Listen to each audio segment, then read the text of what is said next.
Jovens do nono ano, é um prazer estar com vocês mais uma vez. Né? Peço aí desculpa aí pelo problema da aula passada, mas vamos resolver esse problema agora, né?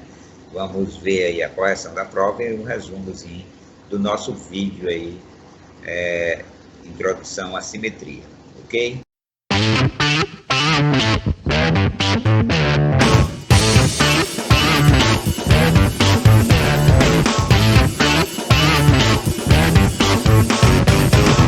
Então, nós somos a Cooperativa Educacional Nova Vida.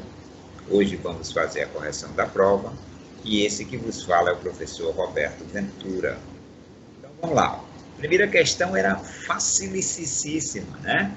Ele diz que considera a massa do próton igual a 1,7 vezes 10 a menos 26, o que corresponde a cerca de 1.800 vezes a massa de um elétron. Então, ele quer saber a massa do elétron. O que você vai fazer? Pega a massa do próton e divide pela massa do elétron. Só que esse número de baixo não está em notação científica, então eu desloco a vírgula 1, 2, 3. Então vai ficar 1,8 vezes 10 elevado à terceira potência. Por que positivo? Porque foi para a esquerda. Dividir uma notação científica é dividir número por número, potência por potência. Então, 1,7 dividido por 1,8 vai dar 0,9. E aqui você tem divisão de potência de mesma base, né? Você conserva a base e subtrai os expoentes. Né? Então, você vai subtrair aí os expoentes. 6 menos 3. Ora, menos 26 menos 3, sinais aí são iguais. Então, soma e conserva o sinal, né? Então, conserva daí o sinal e somando. Vai ficar 0,9 vezes, né? 0,9 vezes 10 a menos 29, né? Que soma 26 mais 3. Só que esse 0,9 não está em notação científica, então eu tenho que deslocar a vírgula para a direita. Deslocar a vírgula para a direita é fazer com que o número seja subtraído uma unidade. Então vai ficar menos 29 menos 1, porque foi para a direita, ok? Então, deslocando aqui vai ficar 9. 9 é um número que está entre 1 e 10, né? Então, também sinais iguais, ó. Soma e conserva o sinal. Conservando aí o sinal, vai ficar menos 30. Né? Então, a alternativa correta, letra C, e certamente isso era fácil demais, né? A segunda, também muito fácil, só para você escrever na forma de fração e depois tirar a raiz quadrada.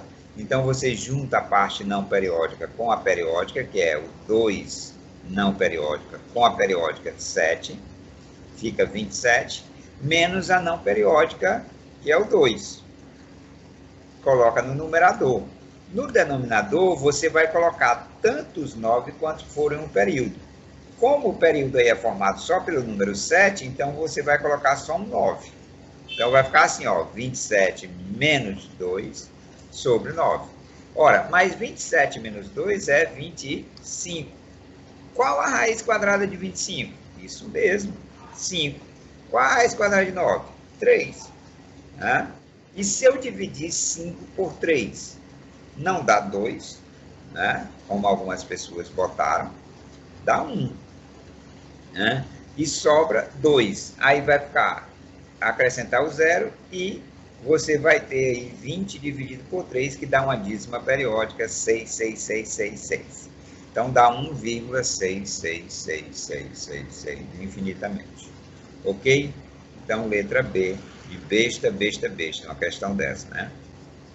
Terceira, pedia para você dizer quantos algarismos, né? Quantos algarismos tem esse número. Ora, a base aqui, pessoal, que está com o maior expoente é o 5. Então, é o 5 que você vai repetir duas vezes. Um com o denominador, um com expoente igual a 12, e o outro com expoente que sobra, né? Então, ó, Primeira coisa é escrever o 5 com a mesma base do 2. Depois que você escreve isso, você vê o que falta para 15. Olha, se eu pegar 15 menos 12, dá 3. Então, a outra base vai ter expoente 3. Só que 5 elevado a 3 é uma potência baixa, então dá para você resolver. É 5 vezes 5 vezes 5. 5 vezes 5, 25, vezes 5, 125. E aqui eu aplico a quarta propriedade de potência, né? Produto de potência de mesmo expoente. Eu multiplico as bases e conservo o expoente. Então, vai ficar 125, 5 vezes 2 elevado a 12. Só que 5 vezes 2 é 10. Então, como a base é 10, vai ser o 1 acompanhado de 12 zeros, né? Só que 125 vezes 1 dá 125, acompanhado de 12 zeros. Então, eu já sei que tem 12 zeros aí, ó. 13, 14, 15 algarismos, letra D. Desse jeito, essa prova foi dada, né? Quarta questão, ele pede para você simplificar essa pequena expressãozinha besta. Olha só, qualquer base elevada a zero é 1. Qualquer base elevada a zero é 1. Qualquer base elevada a zero é 1. E aqui o expoente é negativo. Se o expoente é negativo, eu tenho que inverter a base. Mas como é que eu vou inverter se não é fração? Então, a primeira coisa que você faz é transformar ela em fração, colocando 1 embaixo aí, ó. Certo? Aí, ó, vai ficar invertendo, né? 1 sobre 16. E o expoente que era negativo vai ficar positivo. A mesma coisa vai acontecer aqui. O expoente que era negativo vai ficar positivo. Ok? Considere esse daqui que é aqui embaixo, porque desconfigurou aqui na hora da apresentação. Então, ó, esse daqui deu 1, esse daqui deu 1, e esse daqui eu só fiz inverter a base para trocar o sinal do expoente. Ora, 1 vezes 1 é 1. Então, vai ficar 1 sobre 4 mais 1. E isso daqui eu vou colocar dentro do radical. Esse daqui também eu vou colocar dentro do radical, né? Ó, o denominador é 2, então o índice aqui vai ser 2. Não precisa colocar. O numerador é 1, então o expoente aqui vai ser 1. Também não precisa colocar. Aqui, ó, coloquei a base. O 3 é o denominador, então o índice do radical é 3. O 2 é o numerador, então vai ficar aqui, ó. Ok? Ora, 1 elevado a 2 é 1. 8 elevado a 2 é 64. A raiz quadrada de 1 é 1. E a raiz quadrada de 16 é 4. Então, ó, 1 quarto. E aqui vai ficar 1 sobre 64. Ora, esse 1 quarto aqui e esse 1 quarto aqui, um é positivo e outro é negativo. Então, eu posso cortar, ó, o truco. Aí vai ficar 1. E a raiz cúbica de 1 é 1. E a raiz cúbica de 64 é 4. Ora, eu tenho que escrever esse indivíduo com o mesmo denominador daqui. Então, eu acho uma fração equivalente. Ora, eu quero que no denominador apareça 4. Tem um 1 aqui embaixo. Então, qual o número que eu multiplico por 1 para dar 4? Isso mesmo, ó, 4. Então, vou multiplicar em cima e embaixo por 4. 1 vezes 4 é 4 e 4 vezes 1 é 4. Então, vai ficar assim, ó, 4 sobre 4 menos 1 quarto. Essa é uma fração equivalente que vale o mesmo número que está aqui, ó. Se eu pegar 4 e dividir por 4, dá 1. Como os denominadores são iguais, então é só subtrair os numeradores. 4 menos 1, isso mesmo, ó, 3 quartos. Ora, eu vou dividir 3 para 4. Não dá. Acrescenta o 0 e coloca 0, 30 dividido por 4 dá 7. Sobra 2. Acrescenta o 0, 20 dividido por 4 dá 5. Então, dá 0,75. 0,75 é negativo? Não, né? É maior do que 0 e menor do que 1? Com certeza. Ele não é maior do que 1 e nem menor do que 3 e não é maior do que 3. Então, a alternativa correta era a letra B de besta, besta, besta. A quinta questão, né? Diminuir aqui até os expoentes, né? Era 12 lá na atividade, eu botei 6. Só que eu troquei aqui, ó. Ao invés de multiplicar, de dividir, eu estava multiplicando. Então, eu distribuo esse 6 tanto para o A como para o B. Esse 6 tanto para o A como para o B, né? Então, vai ficar A elevado a 6, B elevado a 6. Sinal de vezes.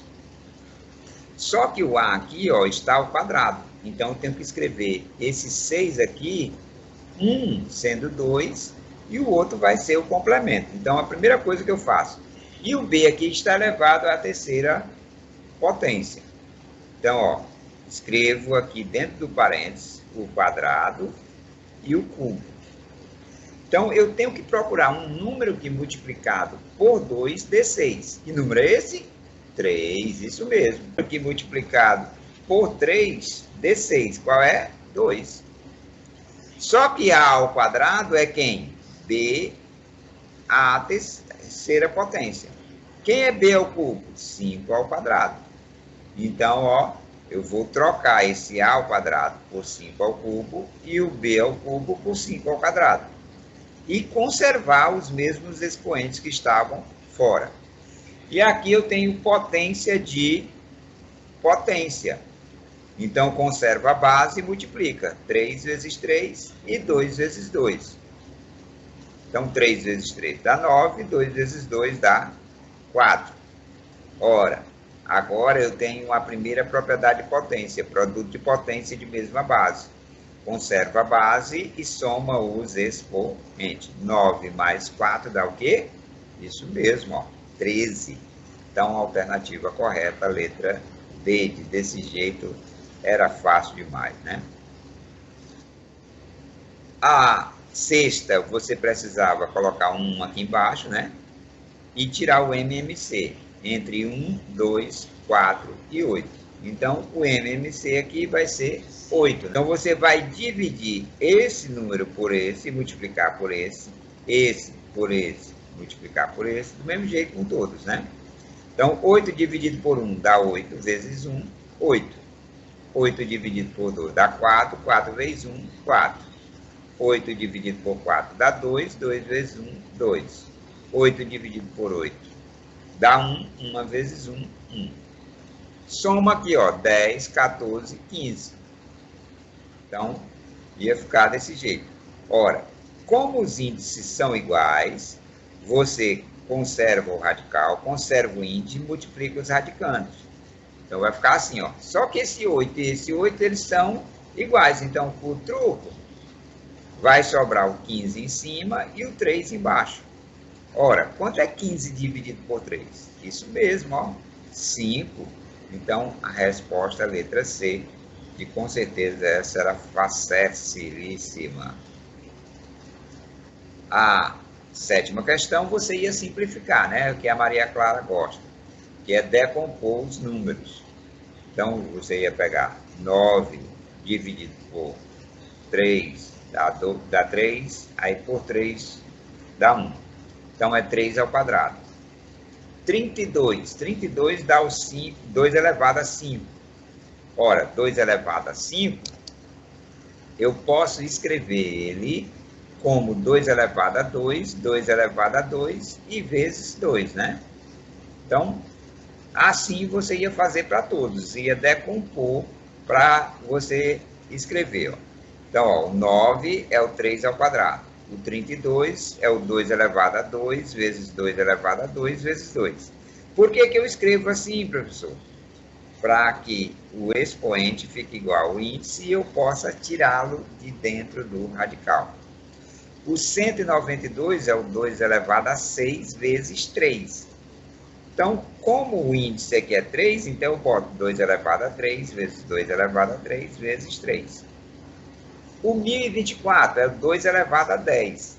Como o índice aqui é 4, então 2 elevado a 4 vezes 2 elevado a 4 vezes 2 elevado a 2. O 12 é 2 elevado a 2 vezes 3. Né? Já está na forma porque o índice aqui é 2. Então, ó, esse 2 aqui sai da raiz, esse 2 sai da raiz. Esse daqui não dá para simplificar, né? Divide tudo por 2. Então, eu vou dividir isso daqui por 2 e esse aqui por 2. Esse sai, esse sai. Esse 2 aqui sai, esse 2 também sai. E o 3 fica. Esse 2 sai, esse 2 sai. E esse daqui, com esse daqui, dá para dividir também por 2. E esse 2 sai. Então, vai ficar assim, ó. Divide aqui por 2, divide por 2. Esse primeiro 2 saiu, o segundo 2 saiu, e esse daqui ficou dentro. Saiu, saiu, e o 3 ficou dentro. Saiu, saiu. E esses índices aqui, ó, eu divido por 2, e esse expoente eu divido por 2. E esse 2 sai da raiz, certo? Então, ó, se eu multiplicar 3 vezes 2, né, aqui eu vou dividir logo, né? 6 dividido por 2 dá 3, 2 dividido por 2 dá 1. O 1 não precisa colocar, mas o 3 precisa. 3 vezes 2 dá 6, e 6 vezes 2 dá 12. Então, vai ficar 12 raiz de 2. 2 vezes 2 dá 4, 3 vezes 2 dá 6, vezes 2 dá 12. Ora, 4 dividido por 2 é 2, e 2 dividido por 2 dá 1. E aqui é só repetir, né? Então, vai ficar assim, ó. 4 raiz cúbica de 3, menos 3, 12 raiz de 2. 2 vezes 2, né? 4 raiz cúbica de 3, mais 12, né? Raiz quadrada de 2, mais 2 raiz de 3. Se você perceber, esse indivíduo e esse indivíduo, eles são iguais. Então, por truco, né? Esse e esse também são iguais. Então, por truco, sobrou o quê? 2 raiz de 3, letra B de besta, besta, besta, né? Então, muito fácil a questão. Oitava questão, você ia colocar raiz de raiz, né? Para deixar só um radical, basta conservar um radical e multiplicar os radicandos. A mesma coisa vai fazer aqui, né? Então, vai ficar assim, ó, 4 vezes 3. E aqui fica a mesma coisa, aqui fica a mesma coisa.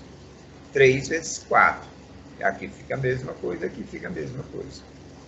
Ora, 4 vezes 3 e 3 vezes 4 é a mesma coisa que é 12, né? Então, vai ficar assim, ó. Aqui, ó, se você olhar dentro do parênteses, é igual ao que está dentro do parênteses aqui. Então, eu tenho um produto de potência de mesma base. Eu conservo a base e somo os expoentes. Então, vai ficar assim, ó. 6 mais 6.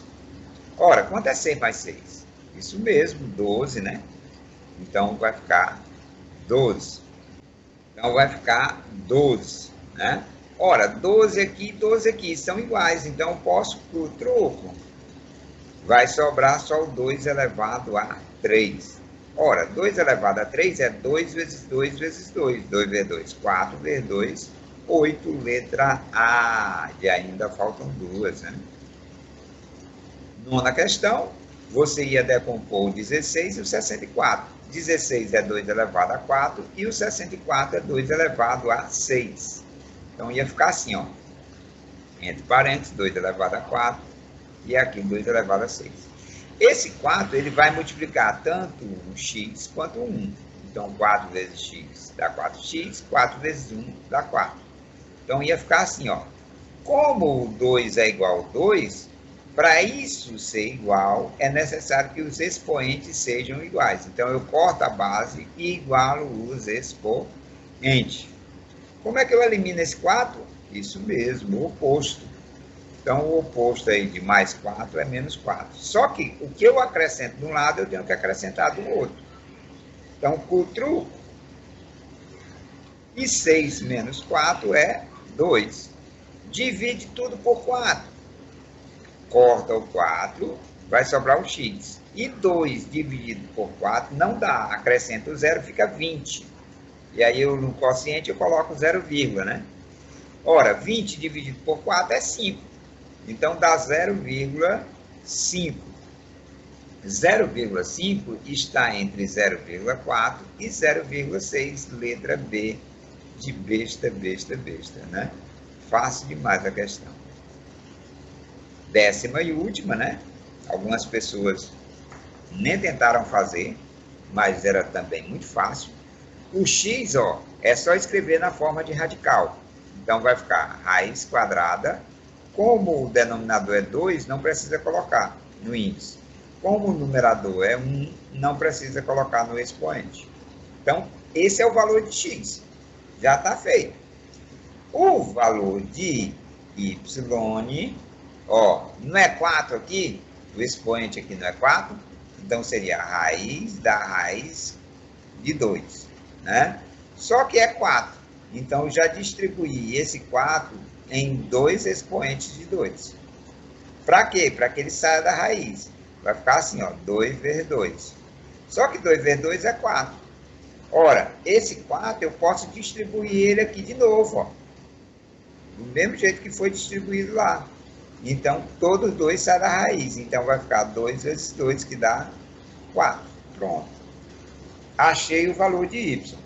Então, achei o valor de x, achei o valor de y. O que é que ele quer? Ele quer y elevado a x elevado a 2.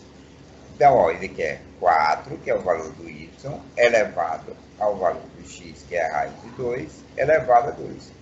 Ora, aqui que é moleza mesmo, ó. Esse 2 com esse 2 já corta, né? Então, vai sobrar quem? O 2. Então, vai ficar, ó, já botei para dentro e coloquei ele para fora, né? Porque o expoente é igual ao índice. Sai. Então, vai ficar 4 elevado a 2, que é 4 vezes 4. E 4 vezes 4 é 16, letra D. E depois de corrigir isso daí, nós já vamos lá para aquele resumão de simetria, né? Olha aí, né? Como prometido, o resumão de simetria. Então, falamos aí das 3 simetrias, né? Vimos que isso aí é impossível, né? Você olhar no espelho e ver a imagem de outra, ver outra imagem. Vimos que a água, ela serve como um espelho, né? E essa imagem é uma imagem enantiomorfa. Então, o que dá um inverso, né? O que você tem direita vai virar esquerdo e o que tem esquerdo vai virar direito, certo? Então, há essa troca. Então, aqui na borboleta, se você passar uma linha aqui, ó, você vai ter também essa simetria e assim sucessivamente, né? Nosso ser humano também é simétrico quando você passa a linha na vertical. Aqui você tem aqui, ó, vários exemplos, né, da maçã. Aqui é uma pirâmide inca, né, civilização inca. Aí você tem essa parte brancazinha, todos aqui, ó, são chamados de eixo de simetria. Melhor maneira para você ver a reflexão de alguma coisa, para ver se ela é simétrica ou não, é utilizando um espelho, né? Então, se você colocar um espelho sobre o eixo de simetria e a imagem que refletir no espelho for igual à imagem de trás, então é porque essa figura é uma figura simétrica. Só isso, certo? Então, essa reflexão é conhecida como simetria de reflexão.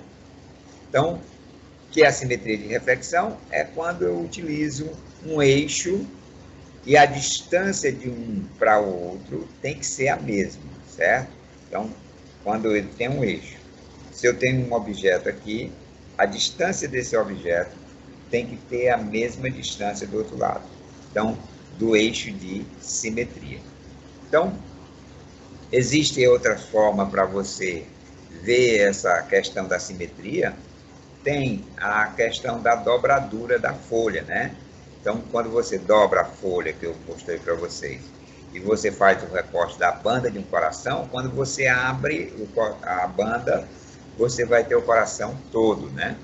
Então, isso é onde você marca ali, é justamente o seu eixo de simetria. Então, além do espelho, você pode usar também dobraduras que você consegue ver essa simetria de reflexão. E vem o conceito, né? Ocorre através de uma reta chamada eixo.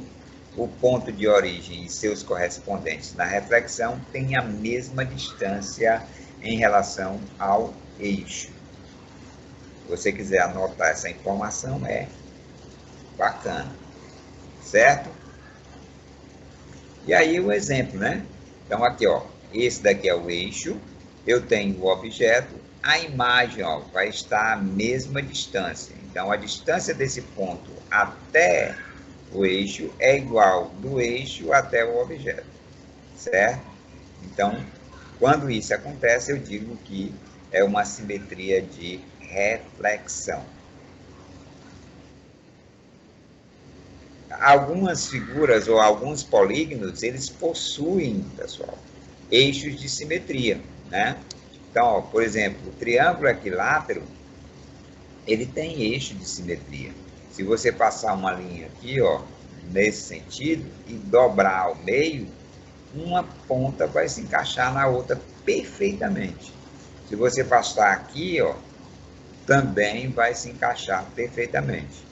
Então, quando os polígonos são regulares, às vezes ele possui até mais de um eixo de simetria. Nós vamos ver isso à frente. Então, ó, a ideia é, quais dessas figuras aí são simétricas?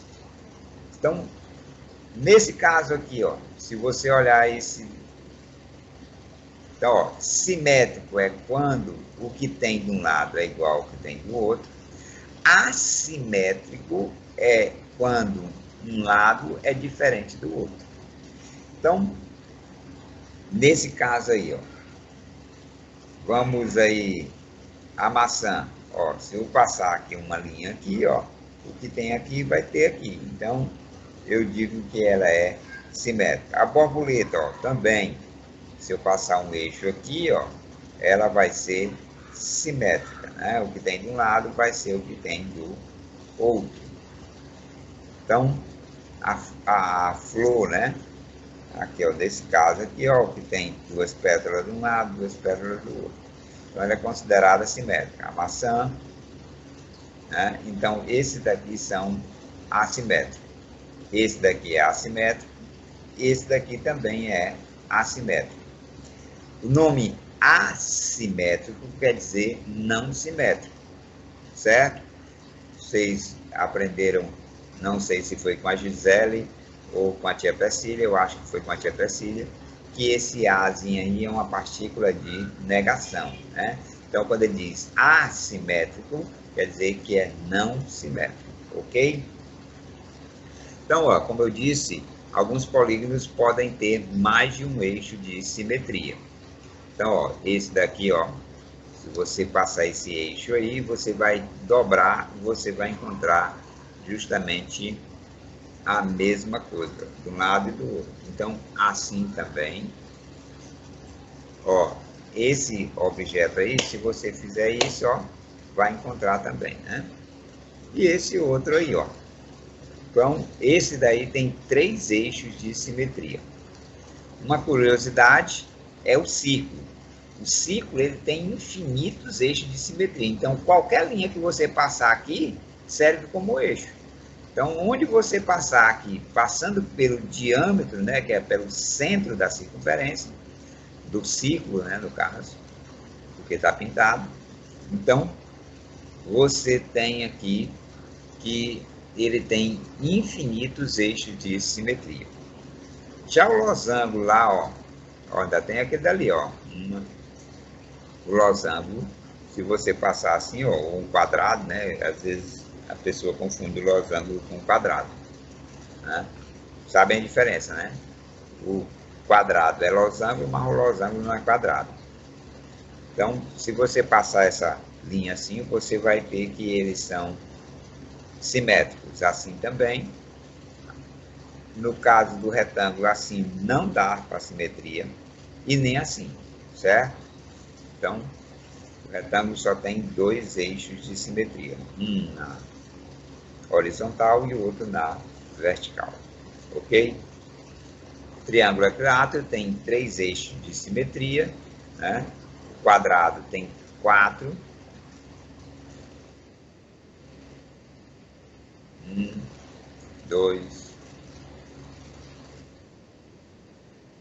e ó, quadrado ele tem também aqui, ó, aqui e aqui, certo? Então, nesse caso aqui, ó, quando é isósceles, ele só tem um, tanto no triângulo isósceles como no trapézio isósceles. Então, ele só tem um eixo de simetria. Se você botar na outra base, não dá certo, certo?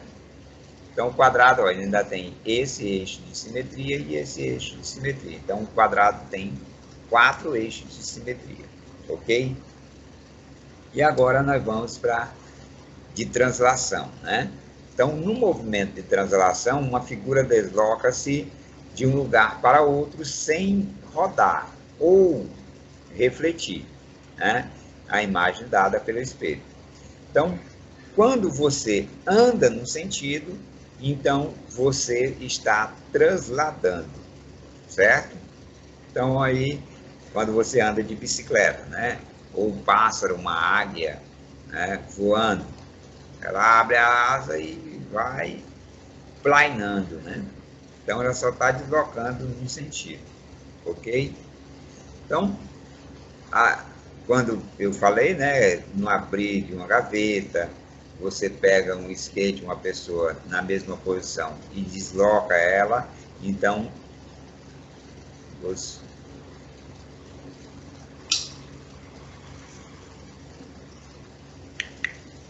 você tem aí justamente esse deslocamento. E esse deslocamento aí vai fazer com que você entenda que ele pode andar na horizontal, na vertical, né? E na inclinada. Então, esse tipo de simetria é chamado de simetria de translação. E aqui eu coloquei um exemplo para você entender, bem prático mesmo, bem simples. Então, exemplo de translação. Na horizontal, o objeto vai se deslocar na horizontal, ó.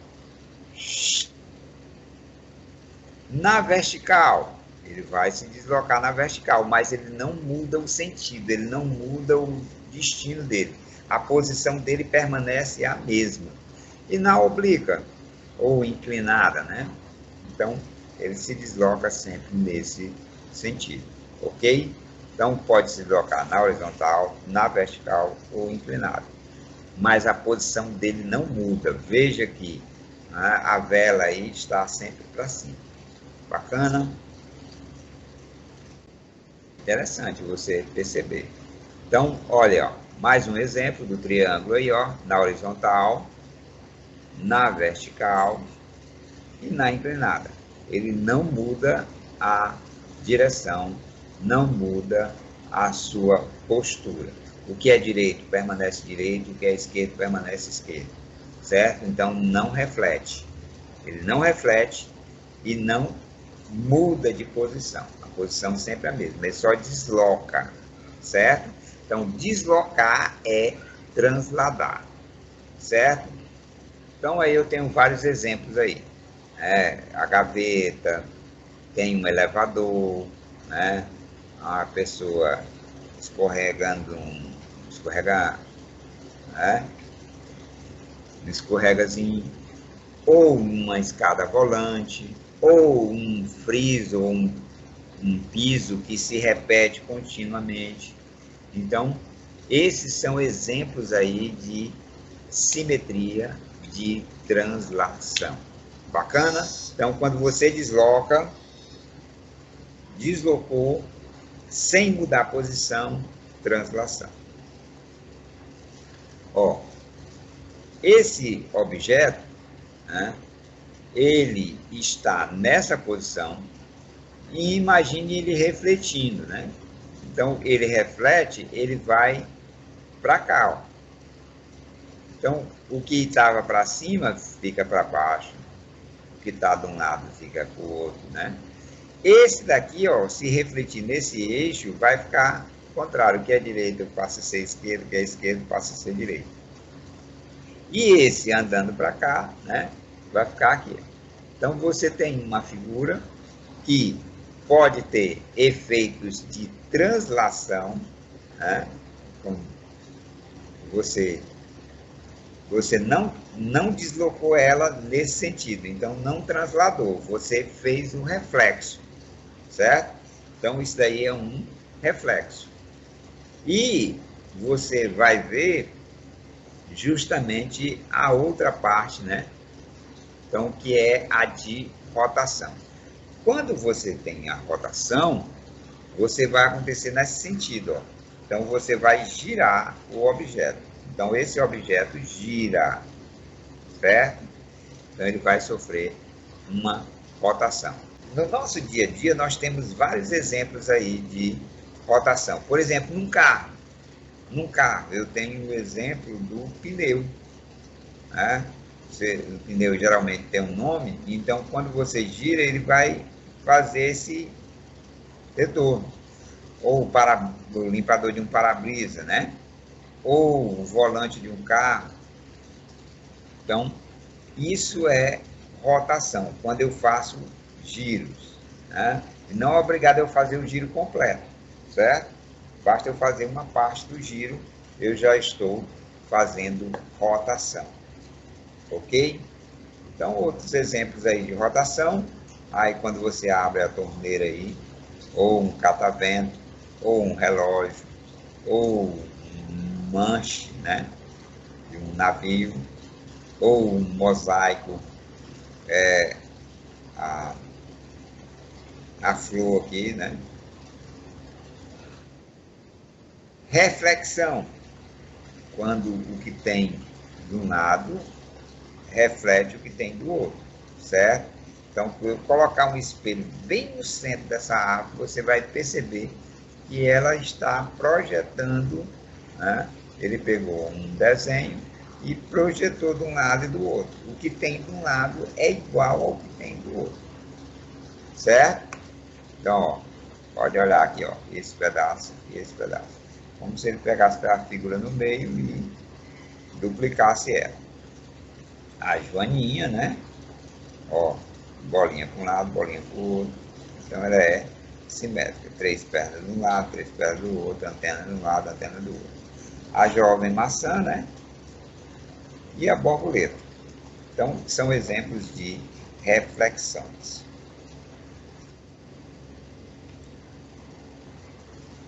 Ó, esse objeto, esse ponto tem que estar à mesma distância do eixo de reflexão, certo? Então, os objetos sempre têm que estar na mesma distância. Aí outros exemplos, né? O espelho d'água, e aí vai. Então, essa simetria de reflexão aí, com deslocamento. Pode acontecer isso daqui também, ó, pessoal. Você tem aqui um objeto, veio para cá, e aí depois ele deslocou para cá, certo?